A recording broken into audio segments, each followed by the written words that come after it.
कोल्हापूर जिल्हा दूध उत्पादक संघ अर्थात गोकुळची 63वी वार्षिक सर्वसाधारण सभा आज महालक्ष्मी पशुखाद्य कारखाना परिसरात उत्साहात पार पडली।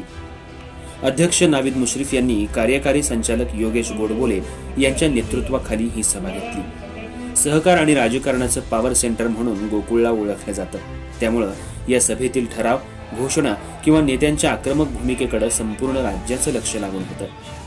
यामुळे संघाच्या अनेक महत्त्वपूर्ण निर्णयांची घोषणा झाली।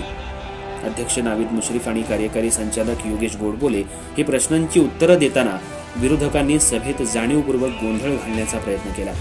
यावेळी अध्यक्ष नाविद मुश्रीफ यांनी मदर डेअरी अमूल या नावाजलेल्या ब्रँडला टक्कर देण्यासाठी गोकुळ दूध संघानं आता हा महत्त्वाचा निर्णय घेतलाय की चीज आणि आईस्क्रीमची उत्पादनं बाजारपेठेत उतरवणार असल्याचं जाहीर केलं।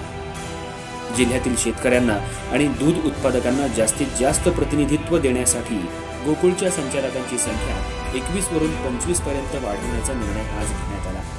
गोकुळ लवकरच 20 लाख लिटर दूध संकलनाचा टप्पा पार करणार असून पुढील उद्दिष्ट 25 लाख लिटर ठेवण्यात आले असं सभेत अध्यक्ष नाविद मुश्रीफ यांनी जाहीर केलं। जिल्ह्यातील नेत्यांच्या सूचनेनुसार आजपासून म्हैस वास दुधाला 12 रुपये आणि गाय वास दुधाला 8 रुपये इतका दर देण्याचा निर्णय गोकुळ अध्यक्ष मुश्रीफ यांनी जाहीर केला।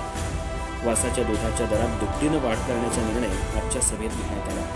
वैद्यकीय शिक्षण मंत्री हसन मुश्रीफ, आमदार सतीश पाटील यांच्या मार्गदर्शनाखाली घेतलेल्या या निर्णयाबद्दल सभासदांनी आनंद व्यक्त केला। संचालक मंडळाच्या कारभाराचं सभासदांनी अभिनंदन केलं। सभा सुरळीत सुरू असताना विरोधकांनी जाणीवपूर्वक सभेत गोंधळ घालण्याचा प्रयत्न केला। विरोधकांकडून सभेमध्ये जोरदार घोषणाबाजीही करण्यात आली।